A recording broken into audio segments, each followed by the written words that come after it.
My wife caught me staring at the ceiling fan one evening in July, watching it turn, and she laughed because she knew exactly why I was looking at it that way.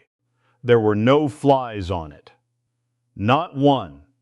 In a kitchen where the windows stay open from May through October, because we have no air conditioning, where the screen door swings 40 times a day with children running through it, there has not been a fly resting on that fan in 11 years. My name is Edwin Yoder. I farm in Holmes County, Ohio, the same land my grandfather farmed. What I am about to show you is not a trap. It is not a spray.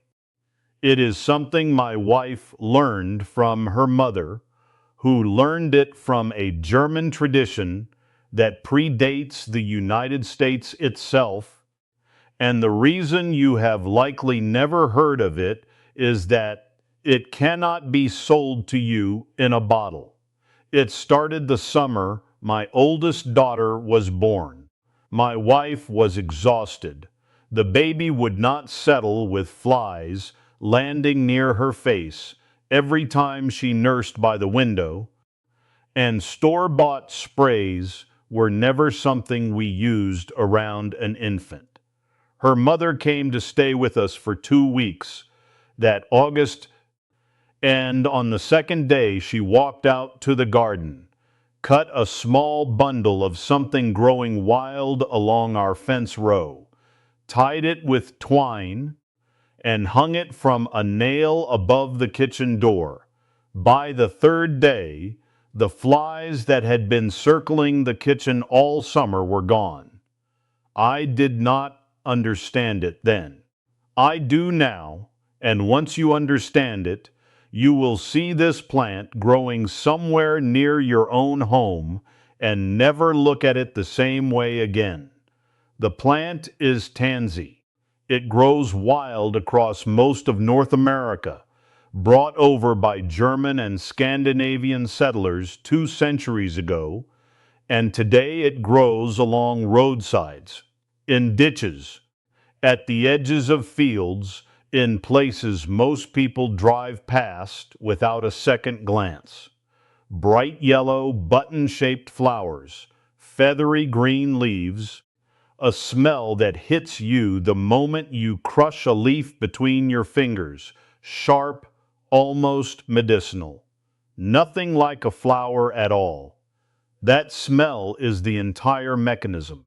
Tansy produces a compound that insects with a fly's particular kind of nervous system find overwhelming, not toxic to them in the way a spray is toxic.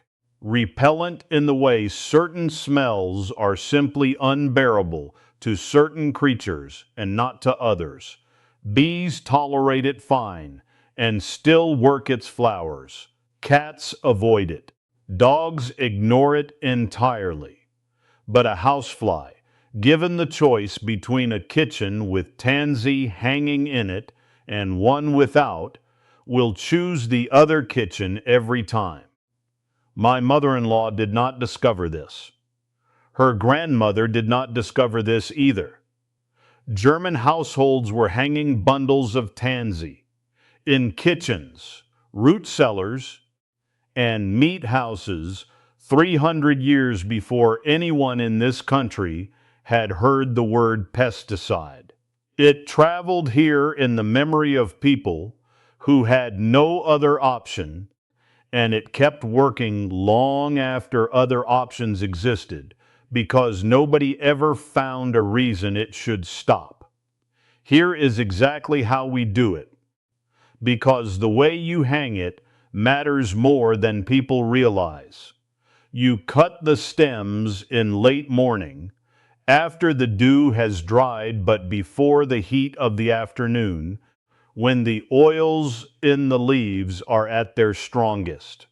You want a bundle about the thickness of your wrist, 8 to 10 stems, cut to roughly 1.5 feet in length.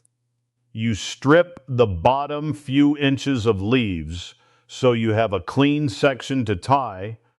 Then bind it tight with kitchen twine or even a strip of fabric, twisted twice around and knotted.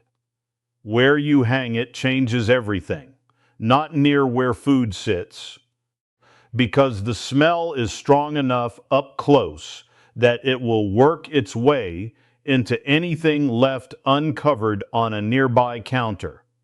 We hang ours above the door frame itself, high enough that nobody brushes against it, walking through, low enough that the air moving through the doorway carries the scent across the whole kitchen every time the door opens.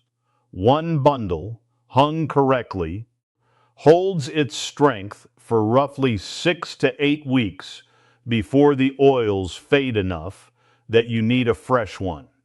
In a Holmes County summer, that means 3 bundles get us from the first warm week in May through the last fly of October. 3 trips to the fence row. Total cost across an entire season, nothing, unless you count the twine. Now, I want to be honest with you about something, because I think honesty matters more than a clean story. Tansy alone will not solve a fly problem that already has a source. If your trash sits uncovered, if your compost is exposed, if something is decaying somewhere on your property, flies are being born faster than any plant hanging by a door can discourage them from entering. What the bundle does is hold the line at the threshold. It tells every fly approaching that doorway to turn elsewhere.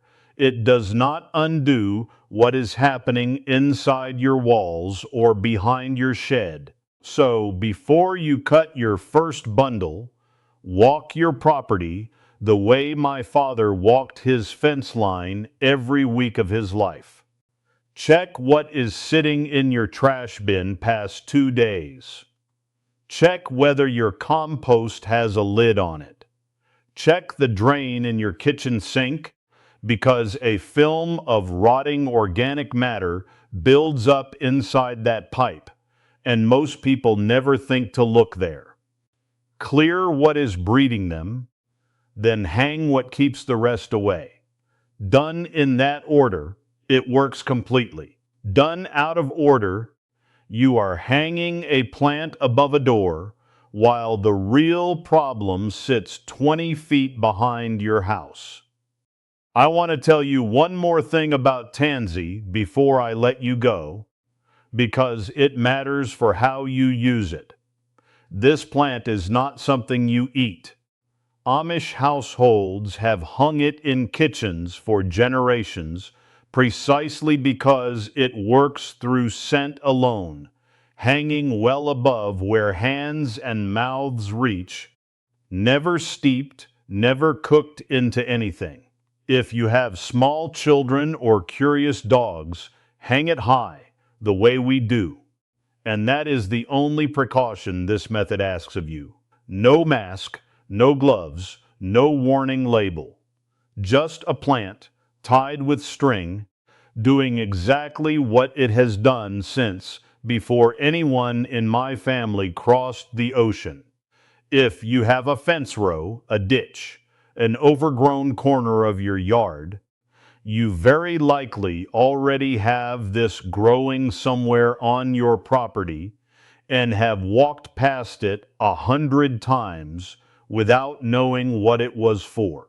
Tell me in the comments if you recognize this plant from somewhere near your own home, and tell me what state you are writing from, because tansy grows differently depending on how far north or south you are.